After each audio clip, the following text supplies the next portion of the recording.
Soyez bénis dans le nom de Jésus-Christ. Je veux bénir tous ceux qui m'écoutent, la vie de tous ceux qui m'écoutent, tous ceux qui sont avec moi sur ce groupe. Que Dieu vous bénisse.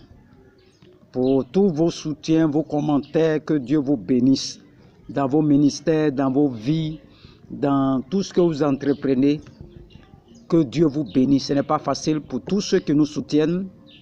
Savent que ce n'est pas facile, mais c'est la grâce de Dieu qui nous permet de continuer tous les jours. Je veux bénir ce grand Dieu qui permet que je prenne la parole aujourd'hui. Ce n'est pas parce que je suis meilleur que les autres, mais c'est pour que son message soit véhiculé dans tout le monde entier. Alléluia. Que Dieu bénisse tout le monde, tous ceux qui m'écrivent, que Dieu vous bénisse et que Dieu vous accorde sa grâce dans le nom de Jésus-Christ.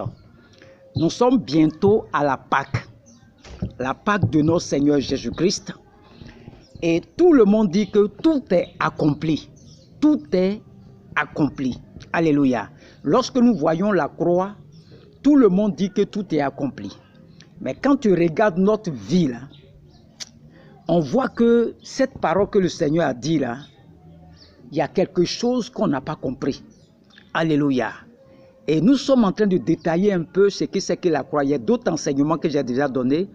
J'ai expliqué beaucoup de choses là. Il y a beaucoup d'erreurs à cause de la qualité de la vidéo. Ne vous inquiétez pas. Nous sommes toujours en train de prier. Dieu va faire grâce un jour. Peut-être on aura une bonne caméra, une bonne résolution. Mais je fais avec mes portables que j'ai. Et malgré tout ça, Dieu nous bénit toujours. Alléluia.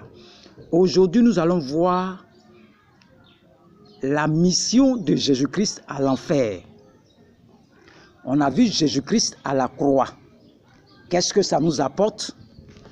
Qu'est-ce que la croix nous apporte en tant que chrétiens? On a déjà vu ça. Pour ceux qui n'ont pas encore vu ça, revoyez l'autre enseignement. Alléluia. Sur la puissance de la croix. J'ai donné l'ancien enseignement et cherchez à écouter cet enseignement pour que vous puissiez comprendre ces enseignements qui vont ensemble. Donc quand tu ne suis pas un, tu vas voir que tu ne comprends pas l'autre. Alléluia. Donc tout est un peu collé. C'est une série d'enseignements qui vient de commencer encore. Et nous allons voir quelle est la mission de Jésus-Christ à l'enfer. Je vais doucement pour que tu comprennes. Je peux aller vite. Mais je vais doucement. Parce qu'il y a beaucoup d'intellectuels sur ce groupe. Il y a beaucoup de personnes qui lisent la parole. Il faut aller doucement. C'est ce qu'on appelle l'enseignement. Il faut réécouter les enseignements plusieurs fois et méditer la parole pour que tu puisses comprendre quelque chose. C'est vrai que nous enseignons, mais toi aussi tu as la capacité d'aller faire tes recherches. Alléluia. Il y a quelqu'un qui m'a dit pourquoi il dit que je suis prophète. Il veut d'abord qu'on me consacre, qu'on mette huile sur ma tête. Alléluia. Je vais lui répondre que dans le Nouveau Testament, je n'ai pas vu où ils ont mis huile sur tête de Pierre. Les apôtres là, je ne sais pas qui, même les Étienne là, on les a mis en genoux, on a prié pour eux, on n'a pas mis huile sur leur tête. C'est l'Ancien Testament qu'on parle de l'huile. Je vais donner un enseignement sur l'huile d'onction. Ça symbolise la présence du Saint-Esprit sur toi. L'Ancien Testament. Dans le Nouveau Testament, le jour de la Pentecôte, ils étaient remplis du Saint-Esprit. C'est la même chose. Si je suis rempli du Saint-Esprit, qu'on met huile sur ma tête, on ne met pas huile sur ma tête, mon huile c'est le Saint-Esprit. Tout ça c'était la venue du Saint-Esprit. Je ne rentre pas là-bas aujourd'hui parce que ce n'est pas forcément qu'on va mettre huile sur ta tête. Nous prenons le cas de Jérémie. Dieu dit avant que tu ne sois dans le ventre de ta mère, je te connaissais, je t'avais déjà consacré.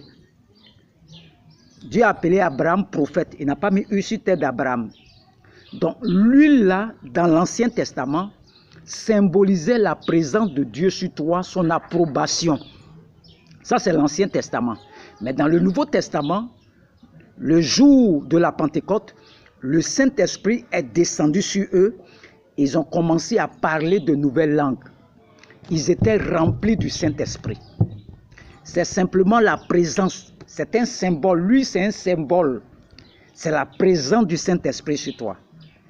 Mais si on est rempli du Saint-Esprit, Est-ce qu'on a besoin encore de mettre huile sur ta tête?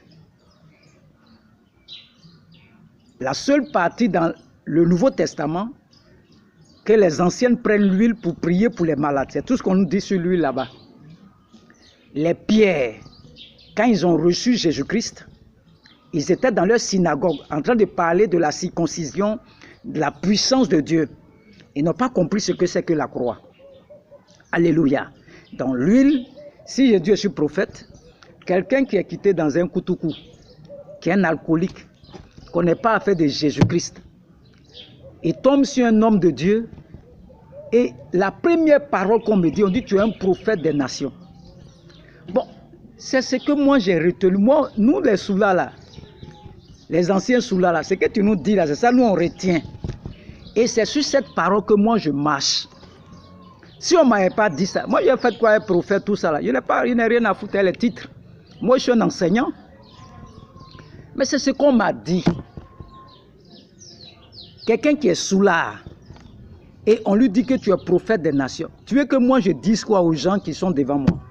Tout ce qu'on m'a dit là, c'est en train de s'accomplir dans ma vie. Si on m'avait dit que toi tu es un puissant pasteur, j'allais venir dire que ah, moi je suis pasteur.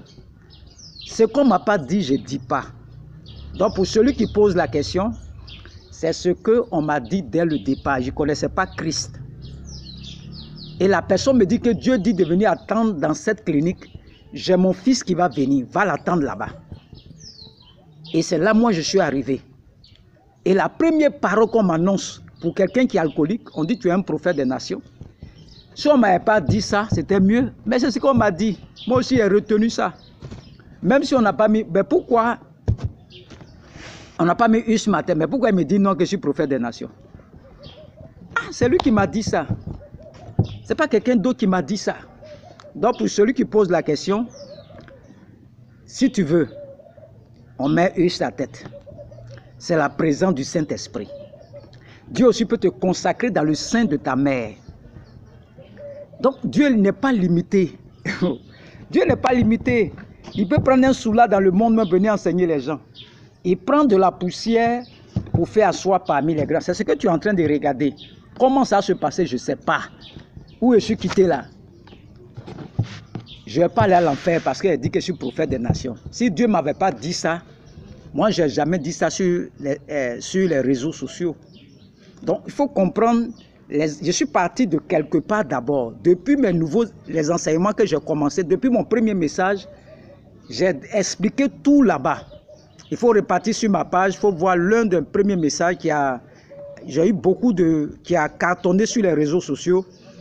C'est un message où je parle du Père spirituel, ma rencontre avec Dieu. J'ai tout expliqué là-bas. C'est ce qu'on m'a dit, c'est sur ça que je marche. Donc ne t'inquiète pas, ce n'est pas de l'orgueil. Si on ne m'avait pas dit ça, j'allais dire je suis frère Jean ou bien frère Julien. Quelqu'un qui est dans un koutoukou, on va prier pour lui, il n'est même pas chrétien. On dit tu es un chrétien, tu es un appelé, tu es un élu de Dieu. Ça c'est la première parole qu'on me donne. Que toi là, tu es un prophète. Il dit non, moi là, je suis un soulard. Il dit non, que toi tu es un prophète des nations. Tu es un grand enseignant. Mais qu'est-ce que je fais aujourd'hui? Depuis 12 ans qu'on m'a dit ces paroles. C'est ce que je suis en train de faire. C'est sur ça que je marche. Dieu ne change jamais sa parole. Ce qu'il t'a dit dès le départ là, c'est sur ça il va marcher toi quand il ne change pas ça. Dieu ne varie pas, Dieu ne change pas. Donc Dieu va me dire tu es prophète des nations. Et puis encore aujourd'hui, 10 ans après, Dieu va dire qu'il se trompe. C'est quel Dieu qui ment comme ça? Ce qu'il m'a dit, c'est sur ça que moi je marche. Donc il ne faut pas t'inquiéter si... Il ne faut pas penser que comme j'ai dit ça, je m'en vais à l'enfer. Si Dieu ne m'a pas dit ça, je ne vais pas te dire ça aussi. Alléluia. C'est ce que Dieu me dit depuis 10 ans. C'est sur ça que moi je marche. Il dit tu es un enseignant, un gars qui n'a jamais attrapé le micro, qui est toujours dans les cabarets, et on vient l'annoncer qu'il est un prophète des nations. Comment on prêche, comment on fait ces choses. Moi, je ne sais pas tout ça. Mais aujourd'hui, 12 ans après, ce qu'on m'a dit là, je ne peux jamais oublier ça. Ce n'est pas quelqu'un qui va donner ça de ma bouche. Donc je t'annonce que je suis prophète des nations. C'est Dieu même qui a dit ça. Pour celui qui ne croit pas, puis aller prier. Tu peux prier, demander à Dieu. Si je mens, tu dis, ah, j'ai prié. Voici ce que Dieu m'a dit sur toi. Mais quand tu ne pries pas, et puis quelqu'un dit quelque chose, et puis tu contestes, prends le temps d'aller prier d'abord. Quand tu as fini de prier maintenant, c'est que Dieu va te dire sur moi là. Quelqu'un qui est sur les réseaux, ça fait même pas 5 mois, qui a plus de 3000 heures de visionnage. 3000 heures. Il faut faire attention.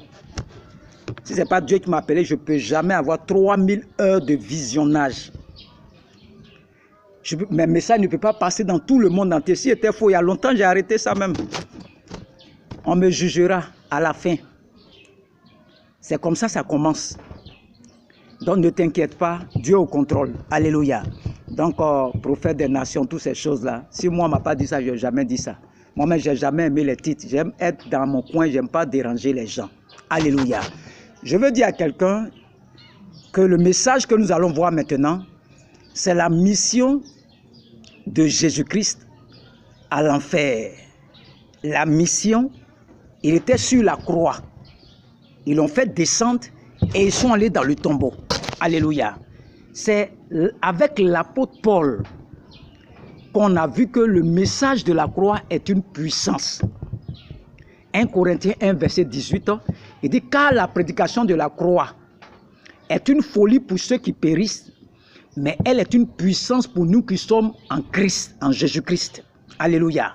Donc lorsque nous voyons la croix, Jésus-Christ est cloué à la croix, pour les Romains, c'est une forme de punir les rebelles, ceux qui se lèvent contre César. Donc, ils voyaient Jésus-Christ comme quelqu'un qui voulait faire un coup d'État contre César. Parce que c'est ceux qui se lèvent contre César, contre la parole de César, qui sont considérés comme des rebelles qui sont crucifiés par César lui-même. Pour les Grecs, Dieu ne peut pas sauver l'humanité par la mort d'un homme à la croix. Ça, ce sont les Grecs. Ils disent non, ça là. Dieu ne peut pas sauver l'humanité là. Une croix est un moyen de condamnation que Rome a inventé pour les voleurs, pour les bandits. Donc pour eux, c'est un bandit. Si tu es vraiment Christ, sauve-toi toi-même. Sauve-toi toi-même. Pour les Juifs, c'est un scandale. Jésus-Christ dit, si tu m'as vu là, tu as vu le Père. Jean 14, verset, Philippe demande, montre-nous le Père.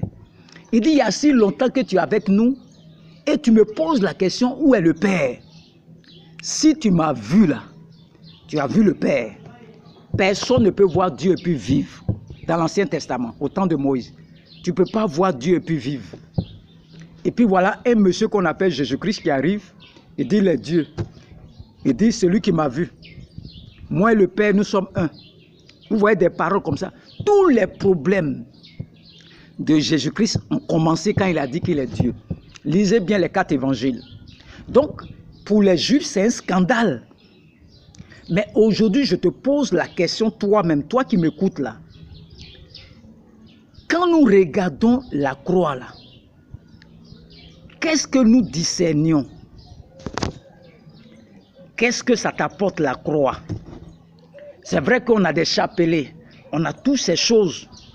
Mais qu'est-ce que la croix t'apporte?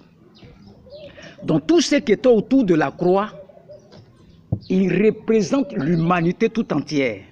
C'est-à-dire tous ceux qui étaient autour de la croix là, pendant que Jésus-Christ était crucifié, c'était toute l'humanité qui était représentée, tout entière. Les religieux, les politiciens, les intellectuels, eux tous ont rejeté la croix. Ils ont rejeté la croix. Ils ont vu la croix comme une défaite du Seigneur, comme une punition de César pour les rebelles. Pour les Juifs, c'est un scandale. Il dit qu'il est Dieu. Il s'est fait semblable à Dieu. Il pardonne les péchés. Il n'y a Dieu seul que tu peux pardonner les péchés. Donc, la foule représentait chaque élément de la société. Il y avait les magistrats qui se moquaient de Jésus-Christ. Les femmes se lamentaient. Les femmes étaient auprès de Maman Marie, en train de pleurer. pleurez même. Et le Seigneur regarde les femmes. Il dit, ne pleurez pas pour moi, mais pleurez pour vous-même et vos enfants. Mais ne pleurez pas sur moi. Pleurez pour vous-même et vos enfants. Mais quand on regarde tous ceux qui étaient autour de la croix, personne n'a compris qu'est-ce que c'est que la croix. Quant aux disciples, eux, c'était la défaite de leur maître. Eux tous ont fui. Je te pose la question aujourd'hui, pour vous et puis pour moi là. Qu'est-ce que c'est que la croix? Alléluia. Qu'est-ce que c'est que la croix? La croix est une réalité. Elle représente la mort de Christ, mais aussi la mort de notre vieil homme qui était dominé par Satan, la maladie, les malédictions. Dieu a résolu le problème. La croix, ce n'est pas seulement la mort de notre Seigneur Jésus-Christ, mais c'est aussi la mort de notre vieil homme, notre vieille nature. C'est la mort de notre vieille nature. Notre vieille nature, ce n'est pas nos corps physiques, c'est notre nature pécheresse. Tant qu'elle ne passe pas par la croix, elle ne peut pas comprendre la résurrection. Il n'y a pas de mot résurrection sans mot mort. Les gens ne savent pas, ils pensent que la croix là, c'est simplement pardonner tes péchés, purifier tes péchés. Non, ça va au-delà. Il y a quelque chose d'autre encore. Ton vieil homme, Galates 2, verset 20, Romains 6, verset 6, ton vieil homme a été crucifié. Les gens ne savent même pas ce que ça veut dire vieil homme. C'est ta nature pécheresse. C'est la nature que tu as héritée d'Adam et Ève là, quand ils ont péché là. C'est ça qu'on appelle le vieil homme. Et Jésus-Christ, non seulement, il est mort à la croix et il a crucifié ton vieil homme. Ton vieil homme est crucifié. À quel moment avons-nous vécu la mort de Christ? Paul dit dans Galates 2, verset 20, « J'ai été crucifié avec toi. » Ah! Lui n'était même pas là. Lui, il est venu 30 ans plus tard. Paul va nous donner la révélation. Il dit la croix est une puissance. 1 Corinthiens 1, verset 18. Ah! Mais le gars n'était pas là. Ce Paul-là. Lui, il est venu à partir de Actes, je ne sais pas, c'est 8, Actes 7, 8, 9. On parle de la mort d'Étienne. On entend Saul de Tarse qui était là. Et Acte 9, il va rencontrer le Seigneur Jésus-Christ. Une lumière va resplendir. Et il n'était pas là. Lui, il est venu 30 ans plus tard. Jésus est mort il y a longtemps même. Il y a eu bébé, les gens ont couché quand 30 ans. Lui, il arrive et dit, lui, ce qui s'est passé à la croix là. Lui, il est au courant de tout. Il a eu la révélation. Et il dit, la croix est une puissance. Une puissance de la libération de l'homme, du pouvoir du péché, du pouvoir de Satan, de la mort et de tout. C'est ce qu'il veut dire la croix. Il a découvert aussi autre chose. Il a découvert autre chose. Un seulement, il est mort à la croix, tes péchés sont pardonnés, tu es purifié par son sang. Deux, ton vieil homme, ta vieille nature pécheresse là, a été crucifié à la croix. Ce n'est pas seulement la mort de Jésus-Christ, mais c'est en même temps la mort de tous les pécheurs. Regardez. Regardez ce que Paul est en train de nous dire. Paul dit, pendant que Jésus-Christ était à la croix là, lui aussi il était à la croix. Ah! Ça c'est quelle parole ça là? Nous sommes identifiés à Christ dans sa mort, dans son ensevelissement, dans sa résurrection. C'est-à-dire, pendant que Jésus-Christ était à la croix là, toi et moi on était à la croix aussi. C'est ce que Paul dit. Et quand Jésus-Christ est descendu aller dans le tombeau, toi et moi on était dans le tombeau aussi. Quand Jésus-Christ est ressuscité, il ne nous a pas laissés là-bas. Il est sorti avec nous du tombeau. Et nous sommes ressuscités avec lui. Si je vis, C'est-à-dire que tu étais mort. Si je vis maintenant, c'est Christ qui vit en moi. Alléluia. Paul s'adresse à l'église de Corinthe. Quand on prend le livre de Corinthe, Paul parle à l'église de Corinthe. Il a constaté que les dons spirituels se manifestaient. L'église était une église spirituelle. Mais Paul voit que il y a quelque chose qu'il ne comprend pas. Il dit, malgré les dons spirituels que les gens de Corinthe ont là, malgré qu'ils sont spirituels là, ils n'ont pas compris qu'est-ce que c'est que la croix. Il y a des divisions dans l'église. Là où la croix, quelqu'un a compris, une église qui a compris la croix là, il ne peut jamais avoir jalousie dans l'église. Une église qui n'est pas passée par la croix là, ce sont les églises qui critiquent les gens. Lui il a fait ça, lui il a fait ça, lui il a fait ça. Parce que l'église ne sait pas qu'est-ce qu'on appelle la croix. Et ça l'apôtre Paul dit, lui il ne comprend pas. Il y a une impudicité dans l'église. Les gens sautent avec la femme de leurs frères, de leurs parents. Paul était tourmenté. Paul dit il a les douleurs de l'enfantement parce qu'ils n'ont pas compris la croix. Les gens de Corinthe là, la jalousie. Lui il est mieux que l'autre. La colère. Il y a tellement de choses dans l'église. Ils n'ont pas compris qu'est-ce que c'est que la croix. C'est pourquoi Paul, si vous aviez compris la croix, Paul dit lui n'était pas là-bas. Il va leur donner la révélation dans 1 Corinthiens 11. Paul dit, moi je n'étais pas là-bas, hein, mais je vais vous dire ce qui s'est passé avant la mort de notre Seigneur Jésus-Christ. Il dit, Jésus a fait la dernière scène à la Pâque sur la vie, sur terre, sur sa vie sur terre. Il a pris le pain, il a pris la coupe et il a dit ceci est mon corps, ceci est mon sang versé pour vous. Faites chaque fois ceci en mémoire de moi. Rappelez-vous ce qui s'est passé à la croix. Regardez Paul, lisez 1 Corinthiens 11. Il n'était pas là. Mais il va leur dire tout ce qui s'est passé à la croix. Avant que le Seigneur parte à la croix, il a rompu le pain. Paul a eu tout ça en révélation. C'est ça, il dit toujours que pour connaître Christ, on ne connaît pas Christ par, je vais aller faire formation biblique.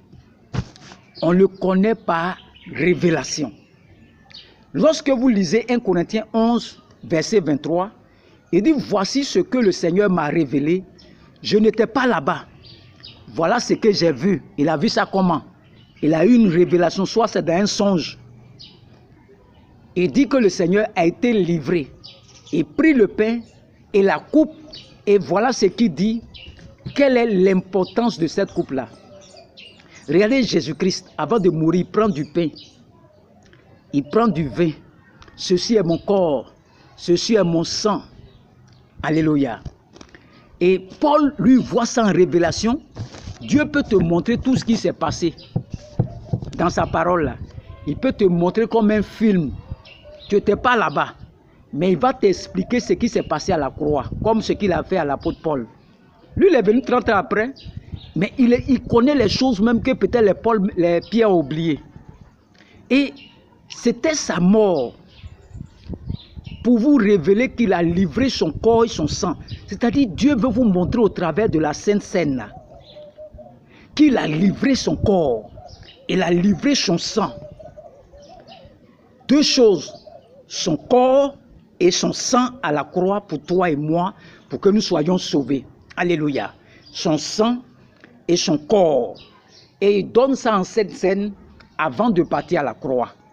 Si vous avez compris l'importance de la coupe et du pain, nous devons garder ça en mémoire. Tu dois garder ça en mémoire. La scène qui s'est passée avant que le Seigneur ne parte à la croix, tu dois garder ça en mémoire. L'ignorance que nous avons de la Sainte Seine, il y a beaucoup d'infirmes parmi nous, de malades. Ils sont morts parmi nous. Imagine-toi, un simple morceau de pain, du vin, qu'on vend à la boutique, dans les supermarchés. On le mange à la maison. On fait tout ça à la maison. Si la Sainte Seine est simplement un morceau de pain et puis du vin, pourquoi quand on le met au milieu des chrétiens et qu'on le mange indignement, il y a une condamnation, il y a la maladie, il y a la mort? Si c'est simplement un symbole, est-ce qu'un symbole peut tuer quelqu'un, un chrétien? Est-ce qu'un symbole là, peut tuer un chrétien? Alléluia. On paye le pain ici, on mange, il n'y a rien. On prend le vin, on mange, il n'y a rien. Mais quand on prend le pain et puis le vin, on vient mettre ça parmi les chrétiens là. Quand quelqu'un mange ça indignement là, il y a la maladie, il y a la mort, et puis il y a toutes sortes de choses. Alléluia. C'est pourquoi Jacques a dit dans son épître, s'il y a un malade parmi vous, appelez les anciens et il sera guéri. Ah! Appelez les anciens. Ça c'est Jacques qui nous dit ça. Si quelqu'un est malade parmi vous, appelez les anciens et il sera guéri. Ça veut dire quoi? L'église de départ, l'église primitive, il n'y avait pas de maladie. La maladie, c'était un accident. Ce n'est pas comme maintenant, il y a plein de malades dans nos églises. L'église d'aujourd'hui est malade et la bonne santé est une exception. Nos églises sont malades. Nos églises souffrent. La croix, c'est la mort de ton vieil homme. Paul dit dans le livre de Romains, nous avons été identifiés à Christ dans sa mort, dans sa résurrection, mais la croix, c'est la crucifixion de notre vieil homme, la croix, ton vieil homme, afin que le corps du péché soit réduit à l'impuissance et que nous ne soyons plus esclaves du péché, car celui qui est mort, celui qui a vu la croix, sa propre mort avec Christ, il est libre du péché qui le dominait. C'est-à-dire quoi? Si toi tu t'identifies à la croix là,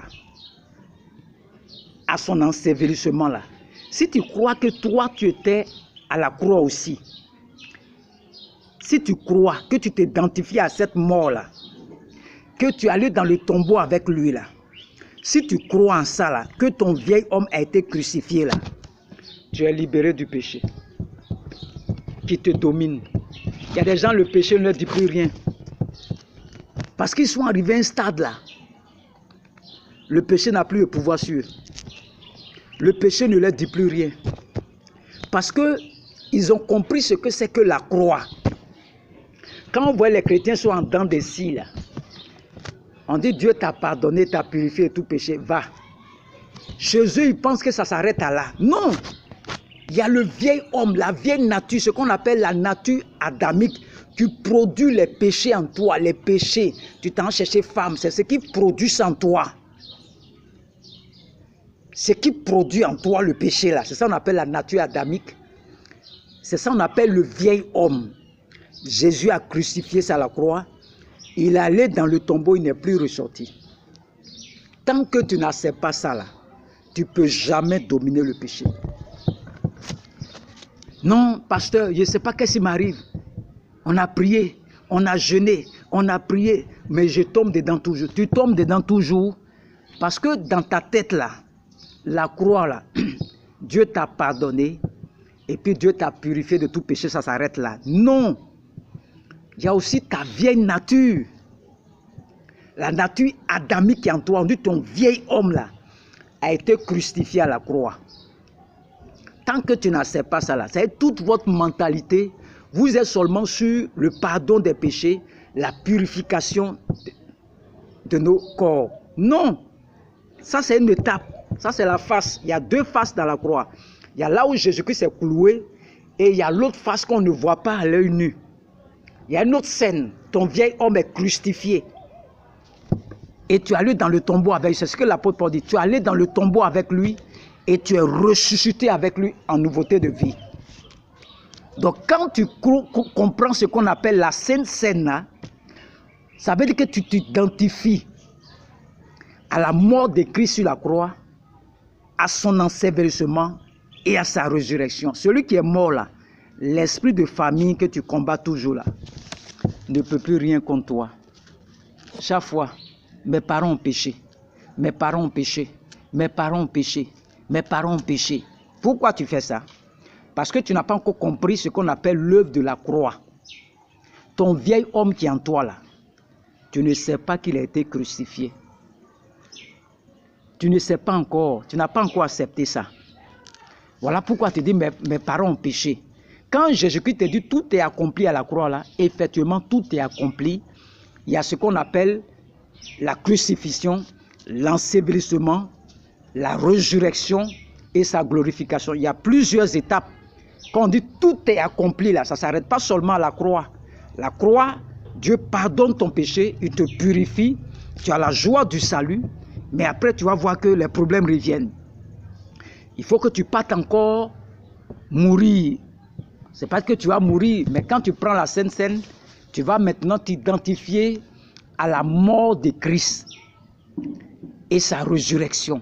Tu crois que tu étais avec lui, tu es mort avec lui, tu es allé dans le séjour des morts, tu as été enseveli avec lui. Jésus-Christ est sorti du tombeau, il ne t'a pas laissé là-bas, il est sorti avec toi. Si je vis là, 2 Corinthiens 5, verset 17, si je vis, ce n'est plus moi qui vis, c'est Christ qui vit en moi. Donc la croix là, il y a eu le séjour, il est allé dans le séjour des morts. Et quand tu manges la Sainte Seine, ce n'est pas un symbole. Quand ça rentre dans le domaine, ça vient parmi les chrétiens, ce n'est plus un symbole. Parce que si tu manges là, tu vas mourir, tu seras malade. Indignement là, tu seras malade. Donc, ça veut dire que tu vas t'identifier à la mort de Christ. Donc, il y a une puissance dans la Sainte Seine. Au fur et à mesure, je vais détailler pour bien t'expliquer. Pourquoi le péché domine les gens? Parce que le vieil homme, tant que je n'ai pas réalisé la crucifixion du vieil homme, je vais passer mon temps à lutter et tous mes efforts seront sur la victoire de quelqu'un qui a été déjà crucifié.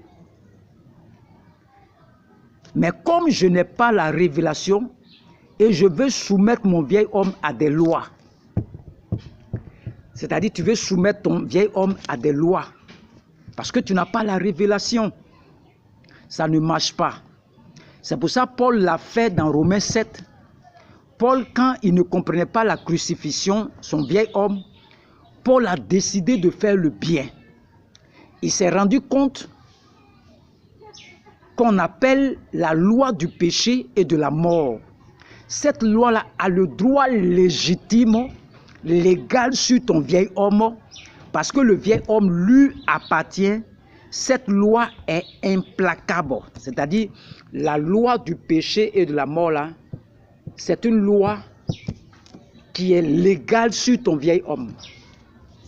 Donc tu as envie de l'homme, tu es né de nouveau et l'homme intérieur veut faire du bien. Tu veux faire du bien, mais tu n'arrives pas à faire du bien. Parce que tu ne comprends pas que ton vieil homme a été crucifié. Chez toi, Dieu t'a pardonné seulement. Il t'a purifié. Mais il n'a pas fait ça seulement. Il dit tout est accompli. Et il te dit encore, ton vieil homme, ta vieille nature, c'est-à-dire la loi du péché et de la mort qui régnait sur ton vieil homme là, ce vieil homme là, c'est une loi qui est légale sur lui à cause du péché adamique. Jésus-Christ te dit maintenant, cette loi là, une loi qui fait du mal parmi les chrétiens, parce que le chrétien n'a pas réalisé que son vieil homme a été crucifié. La loi du péché et de la mort aura de l'impact sur lui. On lui a dit simplement, quand tu acceptes Jésus-Christ, tes péchés sont pardonnés. Tu es purifié de tout péché. L'apôtre dit, ça ne s'arrête pas là seulement. Que ton vieil homme là, ce qui produit le péché en toi, je m'allais boire, je m'allais chercher femme là, ta vieille nature d'enfant là, Paul te dit que ça a été crucifié. Tu as accepté que tu es pardonné. Mais pourquoi tu n'acceptes pas que ton vieil homme a été crucifié? Et tant que tu n'acceptes pas ça, tu n'auras jamais de l'impact dans le domaine chrétien. On a mis dans la tête des gens que c'est simplement les péchés et puis tu es purifié par le sang de Jésus-Christ. On a oublié que le vieil homme qui est en toi, là, la vieille nature adamique, là, ce qu'on a hérité de Adam et Ève après le péché, là, la loi du péché et de la mort a plein pouvoir sur le vieil homme. Donc, elle va pousser à pécher. Il y a des gens, ils veulent faire du bien, mais ils font le mal. Et après, ils regrettent. C'est ton vieil homme là. Comme tu ne sais pas que ton vieil homme a été crucifié là. Voilà pourquoi la loi du péché et de la mort a de l'impact sur toi. A de l'impact sur toi. Tu dois t'identifier à la mort de Christ. Tu es mort. Il faut accepter ça. Que cette nature qui était en toi avant là, elle est morte. Elle est enterrée. Le problème là, ce sont tes pensées qui ne sont pas encore renouvelées. Sinon, Jésus-Christ a fait tout le travail. Mais tes pensées te font croire que le vieil homme est toujours en toi. Il y a des gens, les chrétiens, moi on ne marche pas sur mes pieds. On ne marche pas sur mes pieds. C'est parce qu'il va à l'église. Si on ne marche pas sur mes pieds, pourquoi il dit ça? C'est parce que ce chrétien-là ne sait pas que son vieil homme a été crucifié. Vous voyez, regardez son langage. Moi, on ne marche pas sur mes pieds. On ne marche pas sur mes pieds. Pourquoi il dit ça? Cette nature qui faisait qu'on ne marchait pas sur ses pieds en vent, là, lui, il a l'impression que ça est là encore toujours.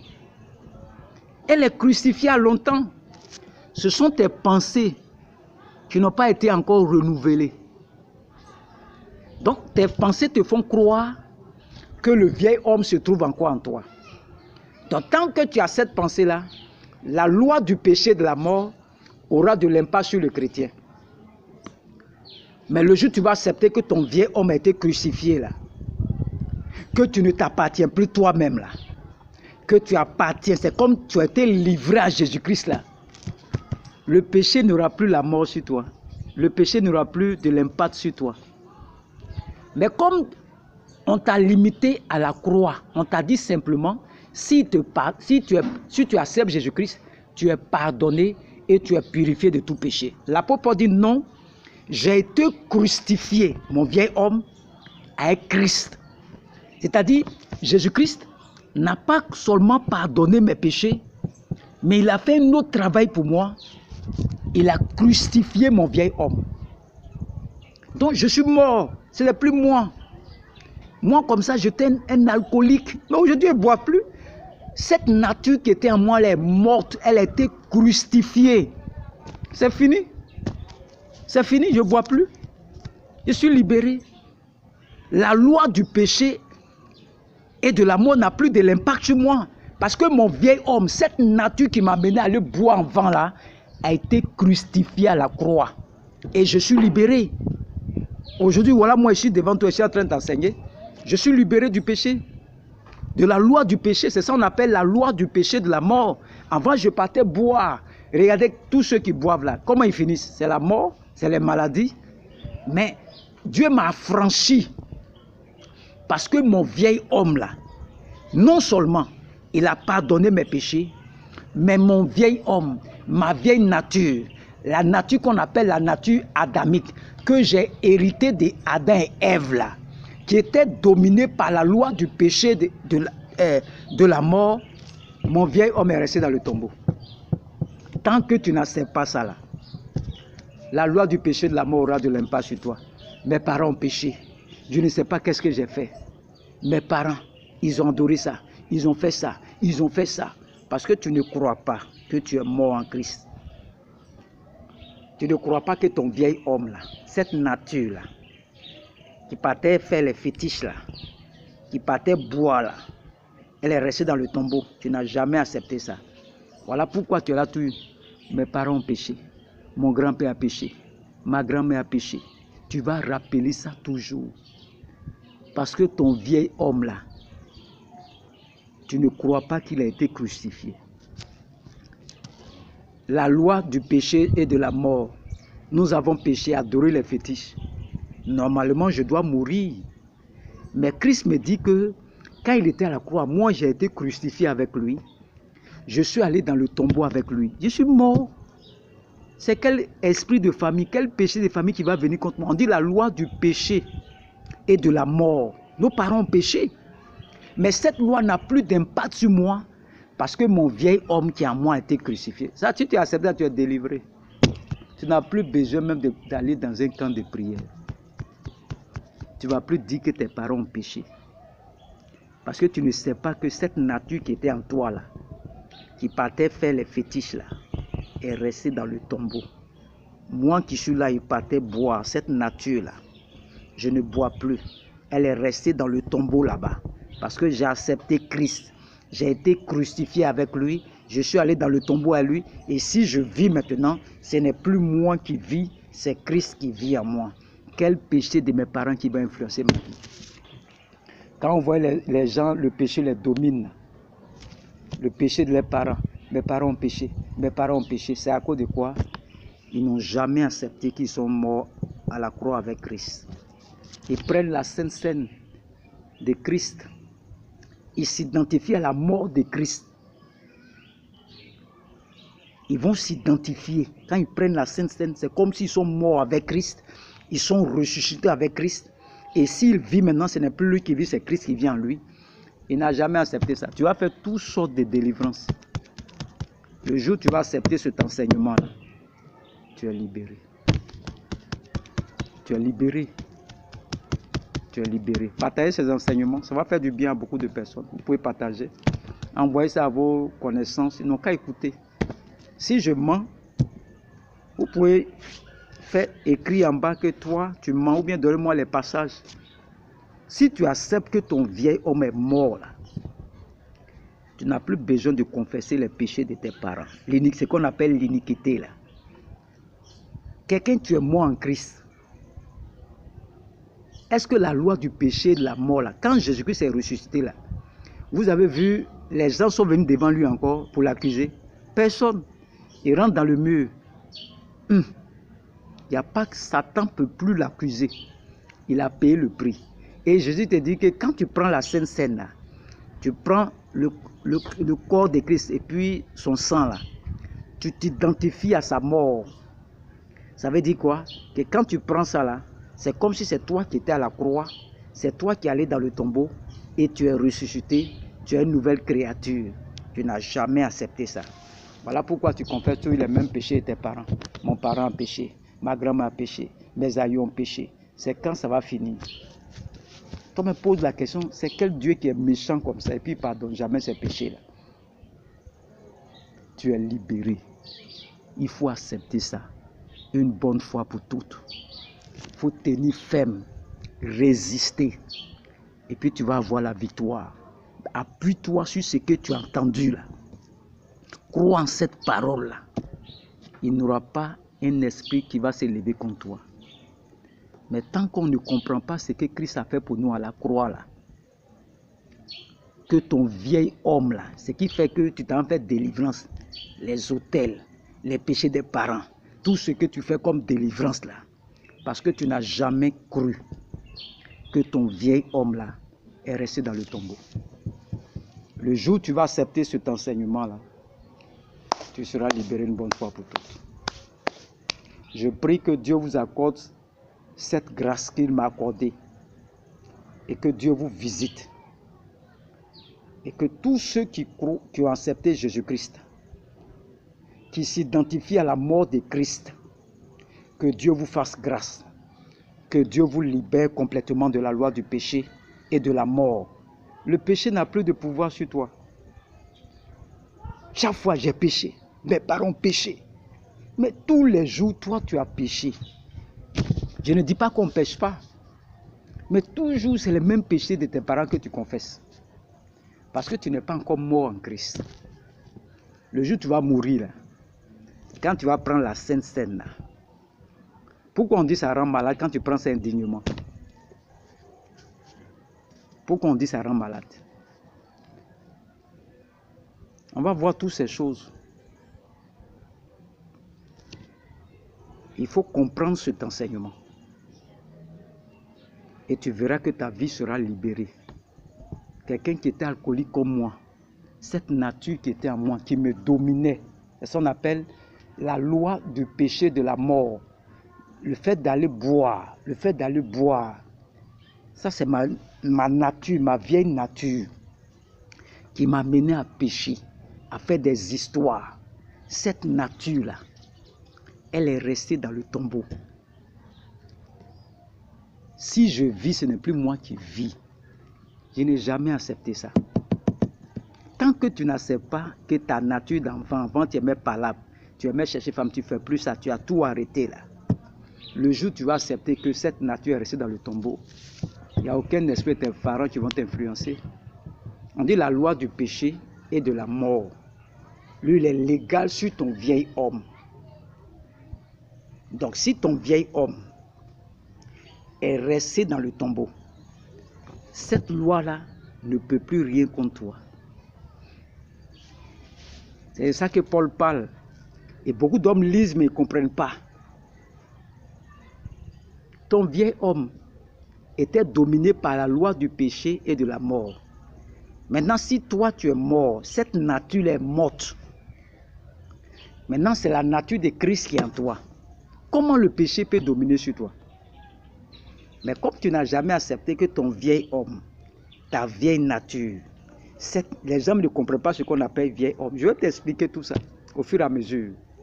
Que Dieu te bénisse et que la main de Dieu soit sur vous. Tous ceux qui sont connectés, je demande que vous revoyez les autres enseignements. Parce qu'on va rentrer encore dans les profondeurs de la mission de Jésus-Christ à l'enfer. Nous sommes en train de voir ça doucement. Pour que tu comprennes quel impact ça a sur les chrétiens. Beaucoup lisent ça mais ils ne comprennent pas. Que Dieu vous bénisse. Au nom de Jésus-Christ.